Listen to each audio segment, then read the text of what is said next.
일주일 동안 잘 지냈습니까? 오늘은 여러분들하고 비디오 여행을 같이 떠나겠습니다. 지난주에 사진 촬영할 수 있는 기본적인 지식을 배웠고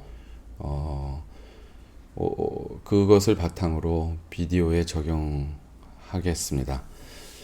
멋진 사진을 찍는 것이 참 재미있다 라고 희열을 느꼈던 사람들은 아마 비디오에서는 더 큰 희열을 느낄 수 있을 겁니다. 오늘은 비디오 촬영을 위한 기초적인 지식과 그리고 어떻게 하면 더 잘 찍을 수 있는가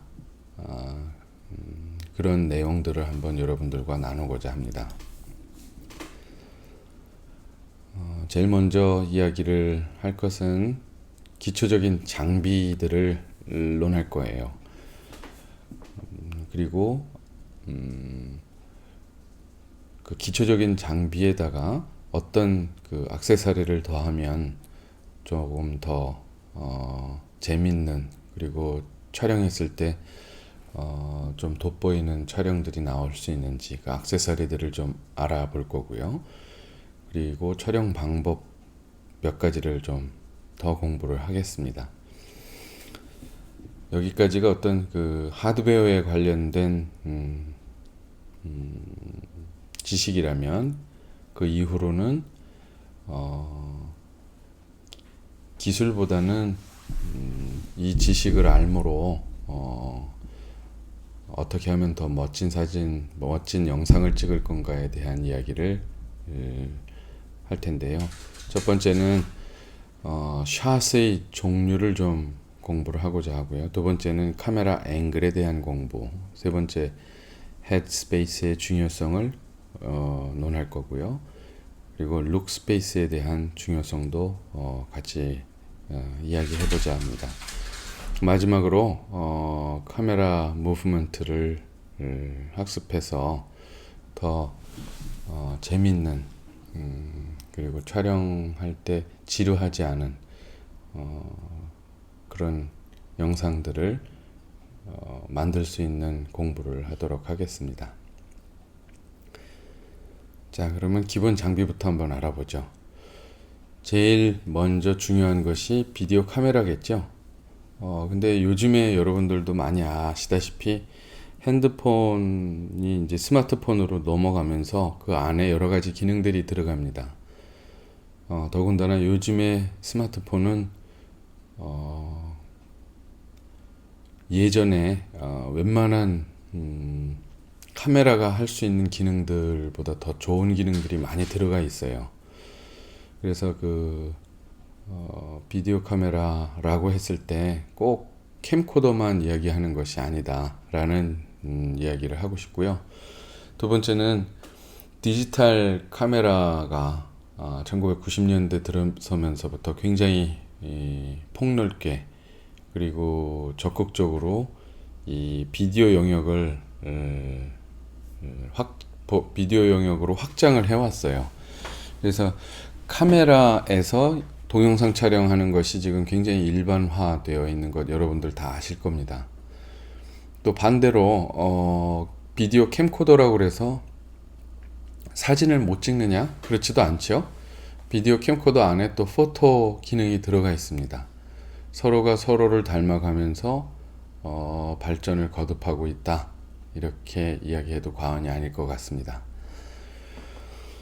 자, 그러면 카메라들이 어떤 카메라들이 있는지 한번 여러분들 같이 사진을 보면서 이야기를 해보죠. 첫 번째로 여러분들께 소개하고 싶은 제일 첫 번째는 이 카메라예요. 블랙매직 디자인에서 나온 얼사 미니 프로인데요. 당연히 이제 HD를 넘어서 4K 그거보다도 조금 더 큰 영상을 획득할 수 있는 카메라고요. 다이나믹 레인지라고 해서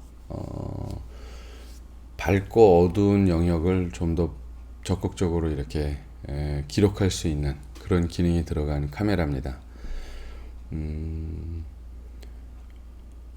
그리고 이 카메라는 렌즈를 뭐 굉장히 폭넓은 레인지로 이렇게 다양한 렌즈군을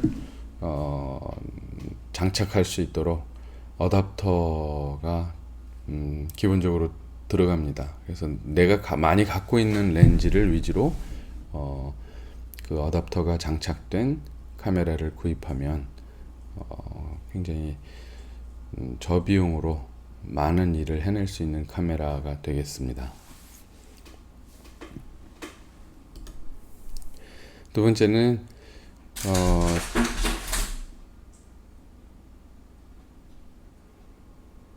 번째는 이제 레드라는 회사에서 만든 카메라인데요. 지금 약간 분해된 것으로 이렇게 사진을 보여줬는데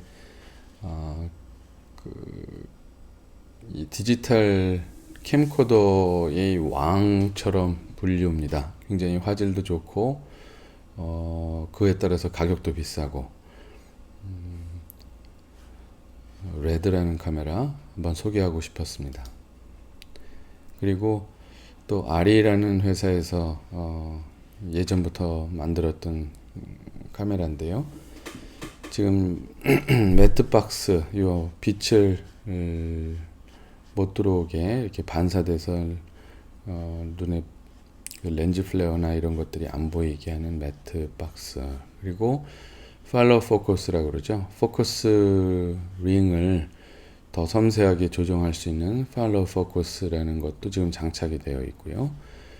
EVF 마운트도 들어가 있습니다. 그러니까 일렉트로닉 뷰파인더, 이걸 통해서 이제 포커스도 맞출 수 있고 영상이 럿이라고 그러죠. 룩업 테이블도 여기에 집어넣어서 이렇게 볼 수 있는 기능이 들어간 그런 EVF들이 많이 나와 있습니다. 아리라는 영상 촬영용 카메라를 봤고요. 마지막으로는 여러분들이 흔히 볼 수 있는 그 사진기에 매트박스도 붙이고 라드도 넣고 그리고 마이크도 붙이고 뒤에 뷰파인더를 더 확대해서 볼 수 있는 이런 기능의 액세서리들을 부가적으로 달았어요. 그래서 그 사진을 촬영하는 카메라의 기능을 넘어서 비디오를 전문적으로 촬영할 수 있는 그런 캠코더로서 이렇게 거듭난 사진기를 볼 수 있습니다. 지금까지 뭐 간단하게 카메라들을 알아봤습니다. 아까 제일 처음에 봤던 그 블랙매직 디자인에서 나온 카메라 같은 경우에는 레드나 아니면 아리 카메라에 비해서 굉장히 저렴한 카메라입니다. 거의 한 5,000불 정도 수준으로 구매가 가능한데 우리나라에 들어오면 뭐 관세 붙이고 해서 한 800만 원 조금 넘는 그런 가격으로 구입이 가능하고요. 그 외의 것들은 지금 요 카메라는 카메라 바디만 한 4,500 할까요? 그리고 뭐 렌즈 이런 액세서리 붙이면 이것도 한 600, 700 정도면 갖출 수 있는 시스템이고요.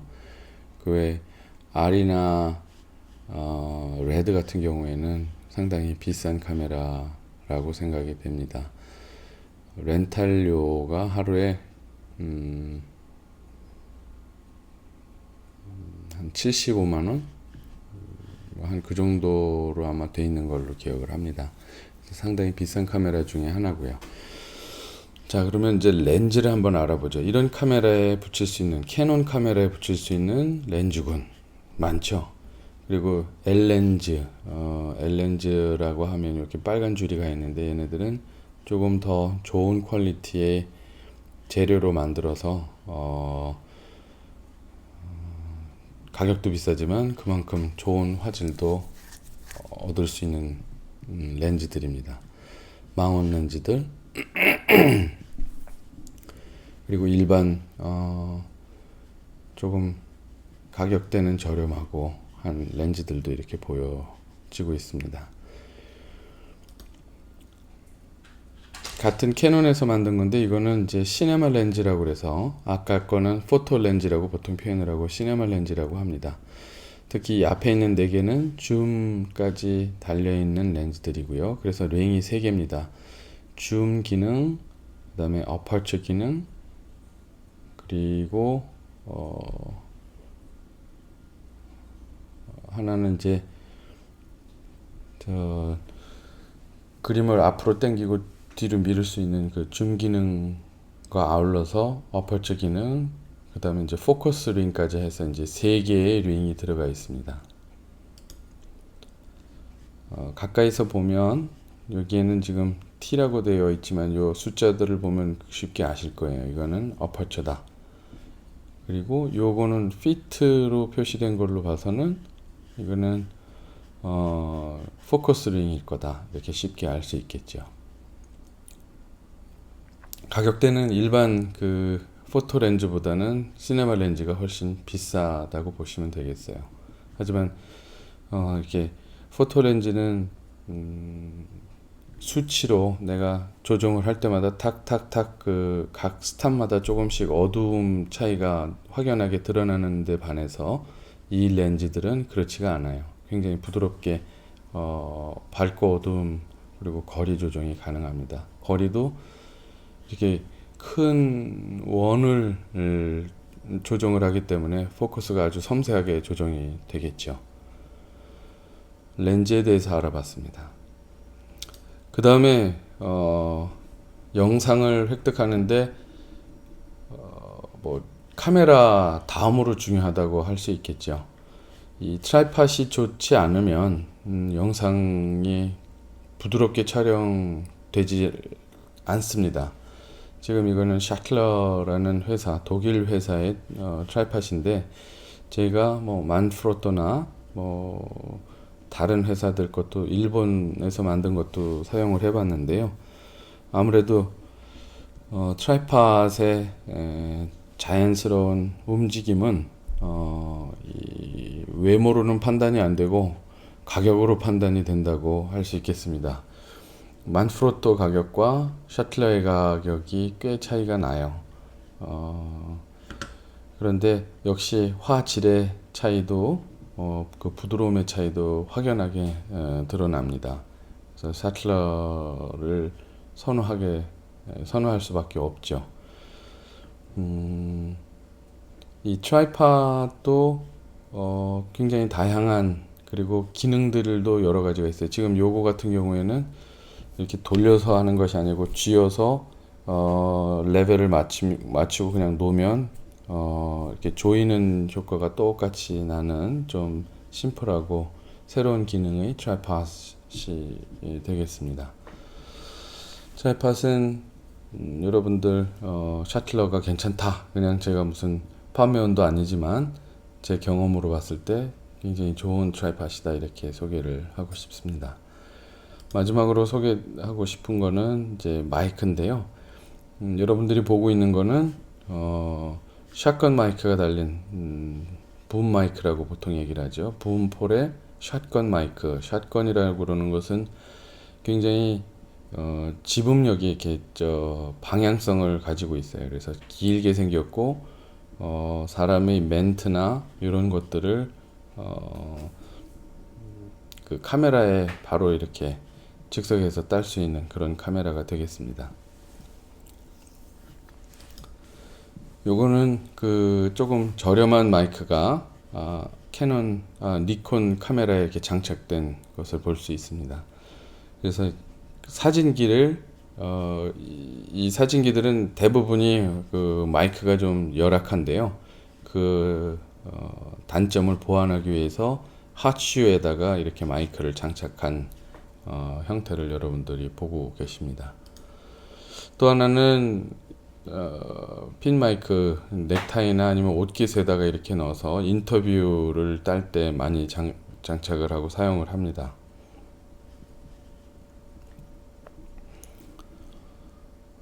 이렇게 해서 기본 장비를 여러분들하고 알아봤고요. 다음으로는 액세서리를 한번 알아보도록 하겠습니다.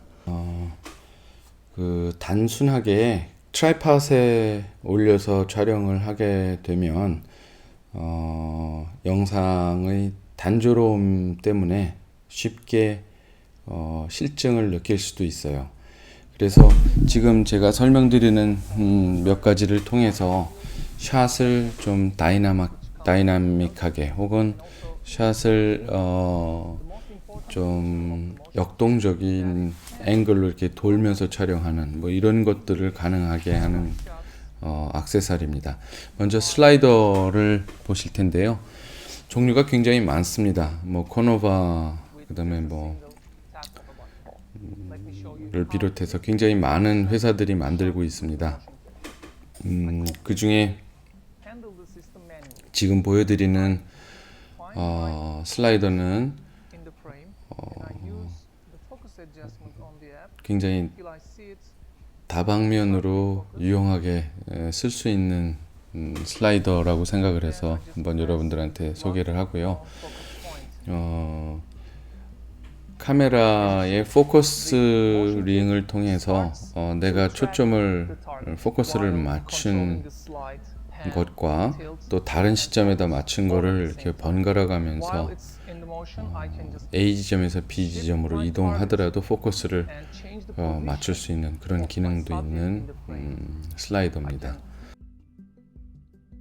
Move my target to left, and then you will see that it's going to keep the target on the left side wherever the system moves to. The motion kit can track any distance, any direction. You just have to focus on the target and just press lock on focus point. That's as simple as that. If you want to shoot a regular slide instead of a targeting shot, it's also very easy. Just go to your starting position and press on record. Then show the system the slide you want. Later, you just press on loop and you see it repeats the same action with the same start and stop positions and the average speed you just entered. If you want to stop the motion, you just simply put your hand and the system stops itself. If you want the pan and tilt to move while you're doing a slide, it's also very easy. Just go to your starting position and then press record while doing the pans and tilts you want. Then you will see that the system repeats the same motion for you back and forth as you like.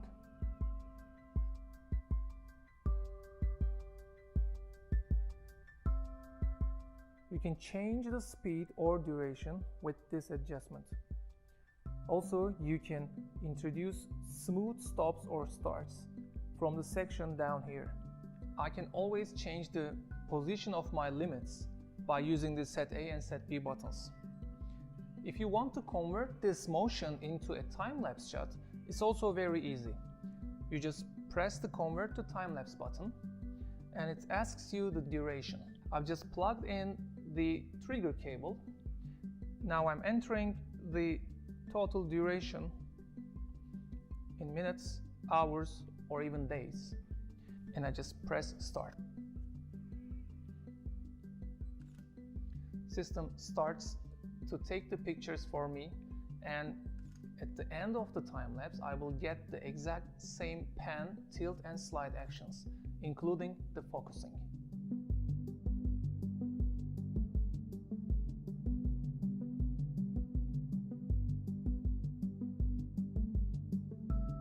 All the parts of the motion kit, including the Slider Plus itself, can fit in a regular size camera bag, which makes it the world's most portable 4-axis motion control system.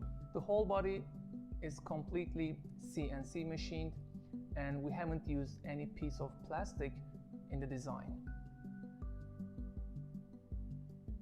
This L bracket is designed for lighter cameras for up to 7 pounds, and when you upgrade to the Pro Pack, you can also attach cameras all the way up to 14 pounds.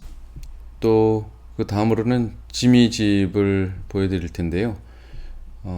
일반 사람이 아무리 촬영을 잘 하려고 해도 높은 곳에서 아래로 내려가면서 촬영하는 것, 혹은 이렇게 넓게 돌려가면서 촬영하는 것, 방송국에서 보통 야외 촬영 혹은 스튜디오 촬영할 때 많이 씁니다. 근데 실제로 영화를 촬영하는 데에도 아주 널리 쓰고 있는 장비입니다.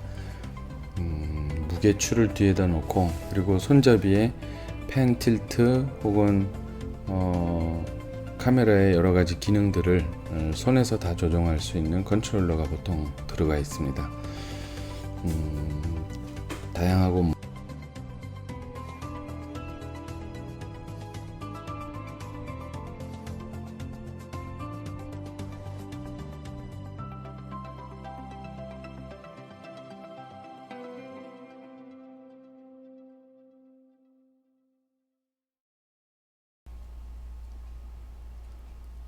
그 다음은 스테빌라이저입니다. 스테빌라이저는 영상을 흔들리지 않게 최대한 부드럽게 촬영을 하지만 트래킹 샷, 뭐 인물을 따라간다거나 뒤에서 쫓아갈 때, 혹은 앞에서 이렇게 보면서 후진할 때, 아니면 측면에서 트럭샷을 할 때, 뭐 이럴 때 많이 씁니다. 종류도 좀 다양한데요. 무게 중심을 이용해서 촬영하는 방법도 있고, 아니면 김볼이라고 보통 얘기를 하죠. 김볼을 통해서 이 보정을 한 영상을 얻기 위해서 이 베스트, 뭐 이렇게 조끼 같은 것을 입어서 무게를 가볍게 느끼도록 해주는 것도 있습니다. 지금 보여드린 영상은 두 가지가 나오기 때문에 예로 스테빌라이저 두 개를 한꺼번에 이렇게 보실 수 있습니다. 다음은 리그를 소개를 합니다. 리그는 카메라 보호뿐만 아니라 이동을 편하게, 또 리그에 여러 가지 핸들과 포커스 링과 여러 가지를 장착을 해서 좀 더 손쉬운 시네마 촬영을 가능토록 해주는 장비입니다. 이것 또한 많은 회사에서 다양한 가격대로 제작이 되고 있습니다.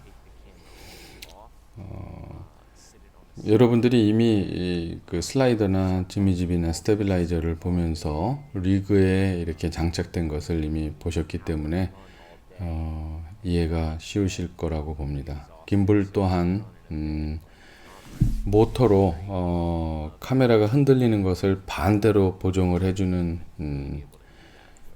기능인데요. 보통 요즘에는 드론에 아주 작은 모터로 그 드론에 많이 장착이 되어 있는데, 큰 카메라들, 뭐 레드 카메라나 아니면 그 영화를 찍기 위한 카메라들도 김볼에 이렇게 붙일 수 있도록 되어 있습니다. 우리 한국에선 발음이 어떻게 하다 그렇게 됐는지 모르겠는데 짐벌이라고 보통 표현을 하고요. 미국 사람들은 김볼이라고 표현을 합니다.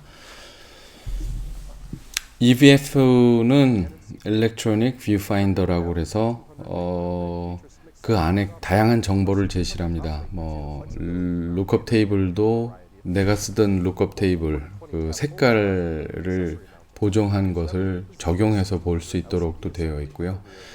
레벨, 그 다음에 그 컬러 퍼레이드까지 이렇게 보여주는 것도 있고요. 다양한 정보를 보여줍니다.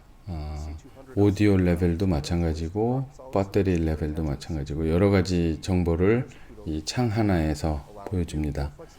그리고 주목적은 포커스를 보고 구도를 잡는 데 쓰지만 그 외에 많은 정보를 보여줄 수 있어서 EVF도 굉장히 필수적인 하나의 그 액세서리 중에 하나입니다. 다음으로는 모니터입니다. 모니터는 EVF로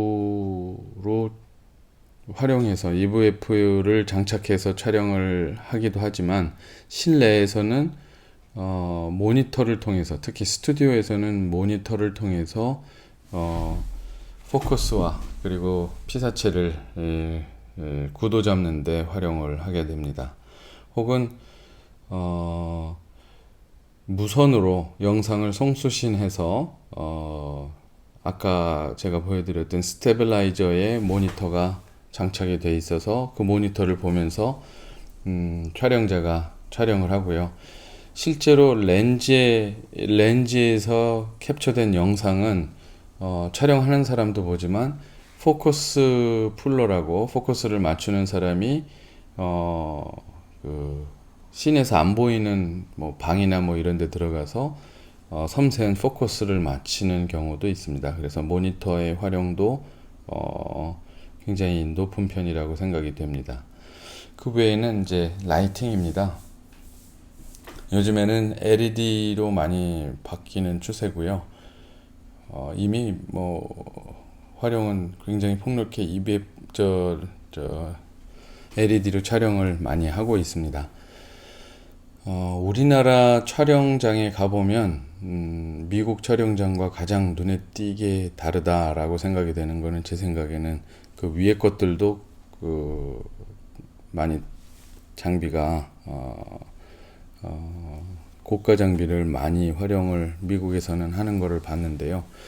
그래도 제일 도드라지는 건 라이팅 같습니다. 빛을 위해서, 라이팅을 위해서 그 차가 동원되는 것을 보면 그 차의 대수로만도 굉장히 큰 차이를 여러분들이 볼 수 있을 거예요. 자, 이렇게 해서 액세서리를 한번 알아봤고요. 여러분들이 꼭 액세서리를 다 사용을 해야 된다라기보다는 액세서리를 통해서 좀 더 다양하고 재밌는 샷들을 연출을 하는데 활용이 되어졌으면 하는 생각입니다. 다음은 촬영 방법을 이야기를 할 텐데요. 이미 여러분들과 같이 사진기를 알아보면서 배웠습니다. 조리개 우선 촬영이라는 것은 그 카메라 안에 들어가 있는 센서를 통해서 우선 조리개를 정합니다. 무슨 얘기냐면 조리개가 개방이 되어 있으면, 즉 다시 말해서 조리개의 넘버가 적은 넘버로 뭐 1.2, 1.5, 1.8 이렇게 적은 숫자로 되어 있으면 조리개가 다 개방이 된 상태고요. 그렇게 개방된 상태로 촬영을 하게 되면 내가 찍고자 하는 피사체의 앞과 뒤는 아웃포커싱이 이루어집니다. 피사계 심도가 얕다고 표현을 한다고 그랬어요. 그래서 얻는 것은 무엇이냐? 뒷 배경이 흐려지고 내가 촬영하고자 하는 인물만 촬영이 포커스가 맞춰서 된다면 굉장히 강조가 될 겁니다. 그래서 감정이입을 연출하고자 할 때는, 제가 볼 때는 조리개를 사용해서 하는 방법이 가장 좋다고 생각이 되어져요. 그래서 조리개 우선 촬영. 하지만 이제 넓은 범위에 뭐 드론이라든가 혹은 풍경을 찍는 경우에는 조리개를 개방을 하기보다는 조리개를 줄여서 촬영을 하면 앞과 뒤에 깊이가 아주 깊이 촬영이 됩니다. 그 조리개는 똑같이 사진에서도 그랬지만 비디오에서도 똑같이 적용이 된다는 말씀 드립니다. 두 번째는 그와 연동되는 건 같아요. 그 라이팅 센서가 들어가 있다. 그래서 셔터 스피드를 우선으로 놓고 촬영을 할 때는 자기가 알아서 조리개를 카메라가 맞춰줍니다. 셔터 스피드는 전에도 말씀드렸지만 셔터 스피드가 느리면 잔상이 남고요. 셔터 스피드가 빠르면 그 한 장 한 장 따로 찍힌 그림이 촬영이 된다고 말씀을 드렸어요. 그래서 사실은 그린 스크린이나 이펙트를 넣기 위한, 합성을 위한 촬영일 경우에는 셔터 스피드를 너무 느리게 해서 촬영을 하면 블러가 먹히기 때문에 그린에서 뭐 예를 들면 키잉을 하거나 이럴 때 좀 어려움이 있습니다. 그래서 셔터 스피드도 여러분들이 고려를 해서 촬영을 해야 될 겁니다. 그 다음에 이제 저조도에서 촬영할 때 ISO, 그 ASA, 예전에는 필름에서 그 ISO를 활용을 했어요. 그러니까 필름 위에 있는 화학 약품 중에 빛에 빨리 반응하도록 만든 것이 이제 ISO가 높은 필름입니다. 그래서 빛이 조금만 있어도 그 빛에 반응을 해서 화학적 반응을 통해서 이제 영상이 필름에 남게 되는데요. 가격이 좀 더 비쌌죠. 보통 일반적으로 쓰는 게 아사 200 혹은 ISO 200, 그리고 조금 어두운 곳에서 촬영을 가능토록 하는 게 ISO 400. 그 다음에 조금 어둡다 싶은 실내에서 촬영할 때 ISO 800. 그 다음에 뭐 촛불이라든가 뭐 이런 걸 켜놓고 촬영을 한다고 하면 뭐 1200, 뭐 3600까지도 이렇게 나왔던 기억을 합니다. 근데 요즘에는 그 필름을 일컫는 것이 아니고 센서가 ISO의 역할을 하고 있어서 아주 어두운 곳에서도 촬영할 수 있는 카메라들이 많습니다. 소니 A7S죠. 그 카메라 같은 경우에는 아주 저조도에서도 멋진 영상을 구현해내는 것을 볼 수 있습니다. 그런 걸 통해서 사실은 필름 카메라가 하지 못하는 기능들을 현대 카메라들을 통해서 구현을 해낸다는 것이 굉장히 어떤 시네마의 변화 중에 하나라고 할 수 있겠습니다. 그리고 촬영 방법 중에 여러분들이 여러 가지를 익힐 수 있겠지만 오늘 소개하고자 하는 것은 슬로우 리빌이라는 것. 맨 마지막 그 강의에서 영상 문법을 할 때 잠깐 소개를 다시 하겠지만 바로 관객이 보고자 하는 것을 보여주는 것이 아니고 조금 뜸을 들여서 보여준다고 할까요? 원래 보여주고 싶은 것은 산 위에 서 있는 남녀 배우인데 그 두 명을 먼저 보여주는 것이 아니고 촬영을 일부러 뭐 저수지부터 촬영을 하고 언덕으로 올라가서 맨 마지막에 그 두 명을 보여준다. 왜 여길 보여줄까? 관객들로 하여금 궁금하게 만들고 그 이유를 마지막에 설명하는 그런 촬영 방법이 슬로우 리빌인데요. 촬영 방법 중에 여러 가지가 있겠지만 오늘은 조리기 우선 촬영, 셔터 스피드 우선 촬영, 그리고 저도조 촬영, 저조도 촬영, 그리고 슬로우 리빌에 대해서 이야기를 해봤습니다. 다음은 샷의 종류입니다. 실제로 우리가 눈으로 보는 것을 어떻게 카메라에 담을 거냐가 굉장히 중요한 얘기인데요.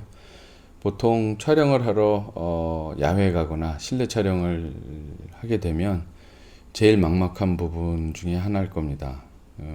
일반 학생들이 이거에 대한 고민을 해본 적이 없다가 갑자기 샷을 어떻게 찍을 거냐에 대한 그 당면 과제에 막 부닥치게 되면 실제로 자기가 생각했던 것보다 굉장히 어색한 촬영을 하는 경우가 많아요.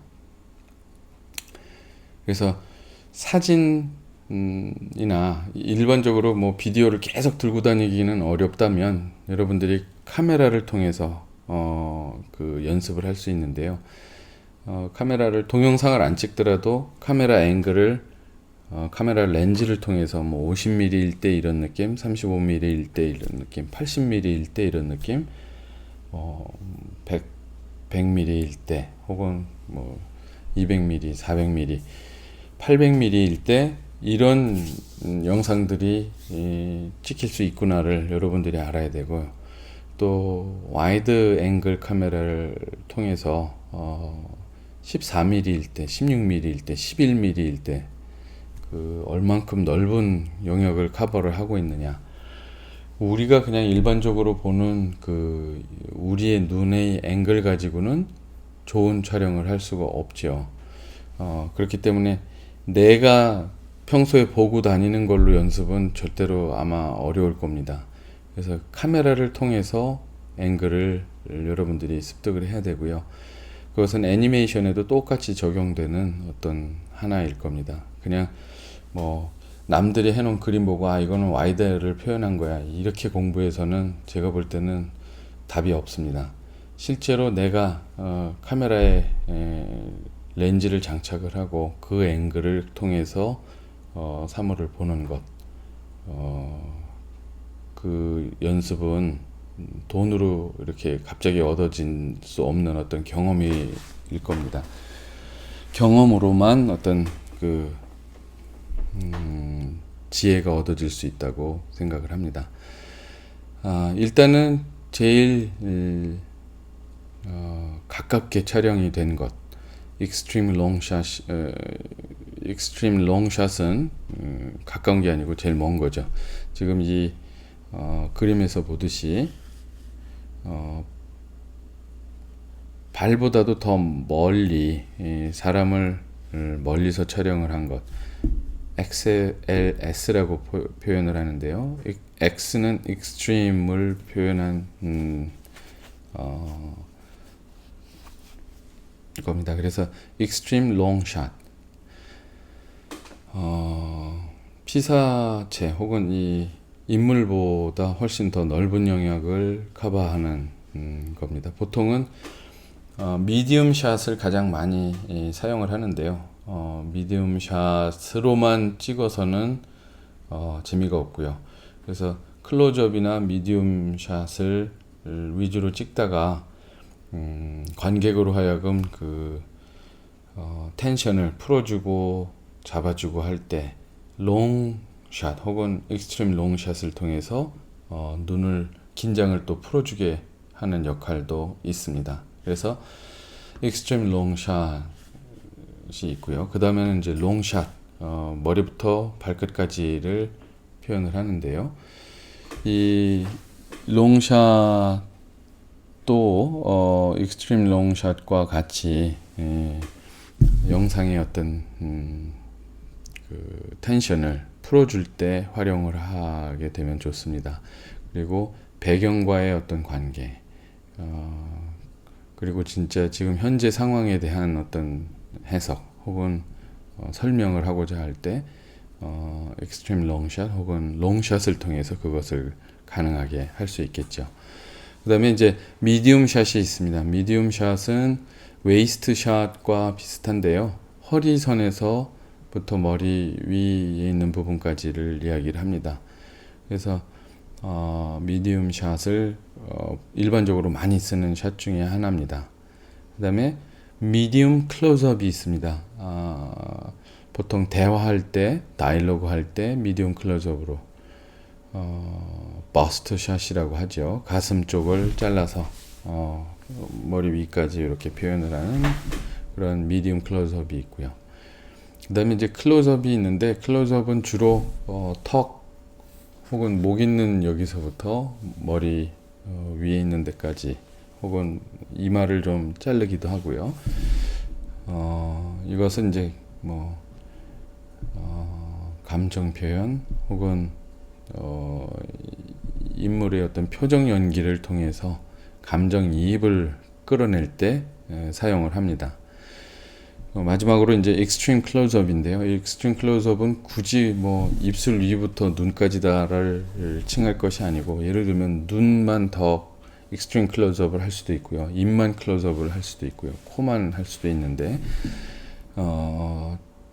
우리가 카메라로 잡을 수 있는 가장 밀접한 그런 샷이 되겠습니다. 뭐 눈물을 흘릴 때 뭐 눈만을 본다거나, 아니면 어떤 사물을 바라보고 있는 사람의 눈만 익스트림 클로즈업으로 할 수도 있겠죠. 이런 다양한 어떤 그 샷을 통해서 관객으로 하여금 집중도를 더 높이고 또 스토리를 더 강하게 전달하고 그리고 아름다움을 선사할 수 있는 그런 기능을 가지고 있다고 하겠습니다. 하루아침에 되는 건 아니고요. 여러분들이 아까도 말씀드렸지만 카메라를 어깨에 메고 다니면서 자주 내가 지금 장착한 그 렌즈에 맞춰서 이런 여러 가지 샷을 항상 염두에 두고 연습을 하면 애니메이션 혹은 영상 전문가로서 기초 자질을 충분히 연마할 수 있을 거라고 봅니다. 자, 다음으로 카메라 앵글에 대해서 한번 알아볼 텐데요. 일단은 이제 표준 앵글입니다. 눈높이, 아이 레벨에서 촬영하는 걸 보통 노멀 앵글이라고 이야기를 하고요. 트라이팟을 세울 때에도 눈높이에 맞춰서 트라이팟을 세워서 촬영을 할 때가 많습니다. 이거는 특별하게 연출을 하고자 함이 아니고 상황을 이제 묘사하기 좋은 어떤 앵글인데요. 다른 앵글, 로우 앵글이나 하이 앵글에 비해서 평이하게 보일 수밖에 없습니다. 하지만 앵글을 너무 강하게 줘서 연출을 하다 보면 조금 그 일반적으로 우리가 느끼는 감정하고 다른 표현이 되기 때문에 좀 조심해서 써야 될 거고요. 하이 앵글로 보면 스토리상으로 조금 위축돼 보이고 왜소해 보이고 그리고 불안해 보이는 뭐 이런 샷이 나올 수가 있고요. 로우 앵글로 촬영을 하게 되면 히로샷이라고 보통 표현도 할 수 있겠습니다. 주인공 혹은 내가 표현하고자 하는 대상이 더 커 보이고 위대해 보이고 안정돼 보이고 이런 느낌의 샷이 될 수 있겠습니다.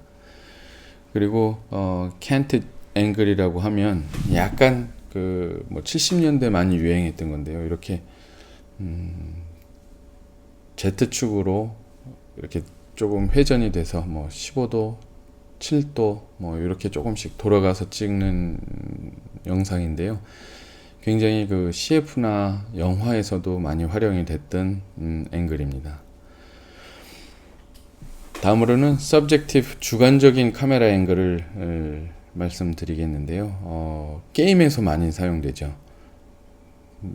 내가 총을 들고 있으면 카메라가 내 눈 쪽에 달려서 마치 내가 총을 들고선 적진에 뛰어다니는 듯한 주관적인 앵글을 촬영할 때 쓰는 앵글입니다. 이에 반해서 오브젝티브 카메라 앵글은 객관적인 앵글이죠. 뭐 자동차가 달려가는데 멀리서 롱샷으로 찍는다거나 이거는 감정이입보다는 상황 묘사에 더 가까운 앵글이 될 거예요. 그래서 이 카메라 앵글도 관객에게 전달하는 방법으로서 여러분들이 어떻게 활용할까를 좀 고민을 하면서 연습을 하면 많이 도움이 될 거라고 보겠습니다. 다음은 헤드 스페이스인데요. 촬영할 때 머리 끝선부터 이 프레임의 윗부분 여기까지 거리인데요. 이게 너무 타이트해도 보기가 안 좋고요. 너무 루즈해서 이 사람을 촬영할 때 거의 반까지 내려갔다 이렇게 넓은 앵글이 거리가 있다 그러면 그것도 좀 좋아 보이지 않는 어떤 앵글이 프레임이 잡힌 거라고 볼 수 있어요. 그래서 헤드 스페이스를 적절하게 쓸 수 있는 언제 어디서든 딱 사람을 앵글을 잡을 때 이게 자동적으로 나올 수 있도록 연습이 되어져야 될 겁니다. 또 하나는 시선을 위주로 보는 건데요. 내가 보는 요 시점과 또 그 반대쪽에 있는 거리를 비례를 해서 보자면 눈이 향하고 있는 얼굴이 향하고 있는 쪽에 거리가 더 넓어야 된다. 어디보다? 요 뒤쪽보다. 만약에 사람이 지금 왼쪽을 보고 있는데 오른쪽을 봤는데 이렇게 적고 뒤통수 있는 쪽이 이렇게 넓다면 그것 또한 그렇게 좋아 보이는 앵글은 아닐 겁니다. look space 여러분들이 잘 기억을 하셔야 될 거라고 봅니다. 그리고 황금 비율로 봤을 때 가로와 세로를 3등분을 하고 3분의 1 지점 모든 3분의 1 지점 그 16대 9로 봤을 땐 4군데가 나올 텐데요. 그 지점에 여러분들이 어떤 주로 촬영하고자 하는 대상을 넣게 되면 제일 편안한 그 샷을 잡을 수 있다고들 이야기를 합니다.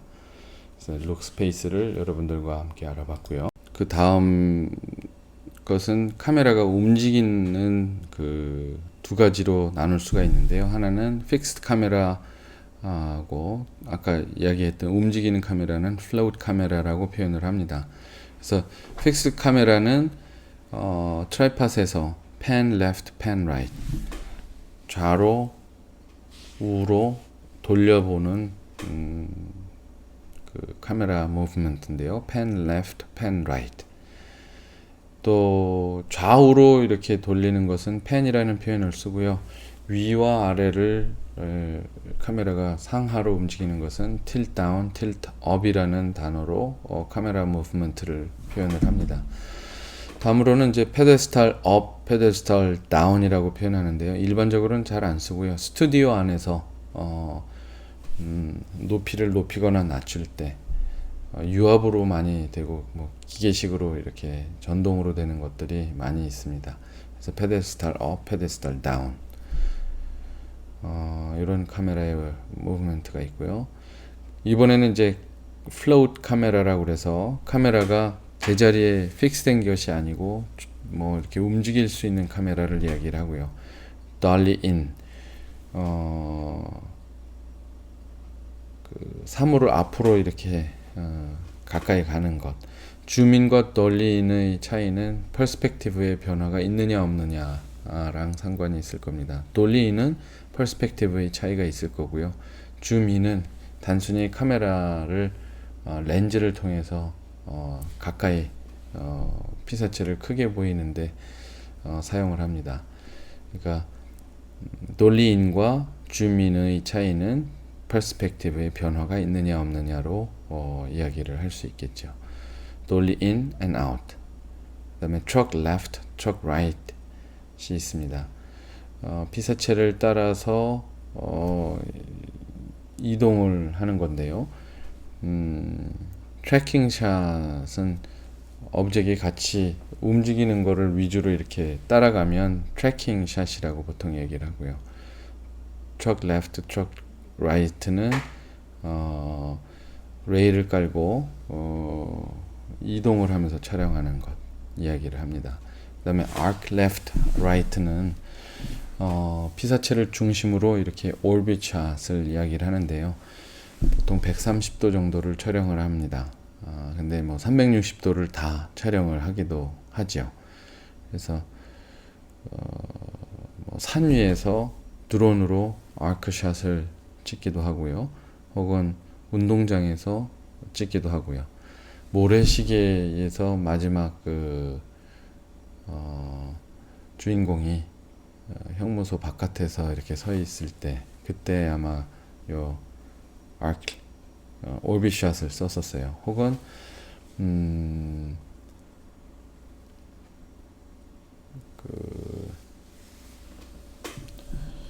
주인공을 중심에다 세워놓고 이렇게 동그랗게 돌아가면서 찍는 것, 뭐 그런 영화는 많이 있었어요.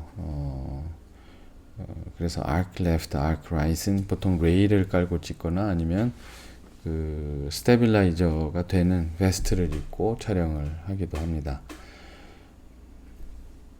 이렇게 해서 그 비디오 촬영에 기초되는 이야기들을 여러분들과 한번 알아봤습니다.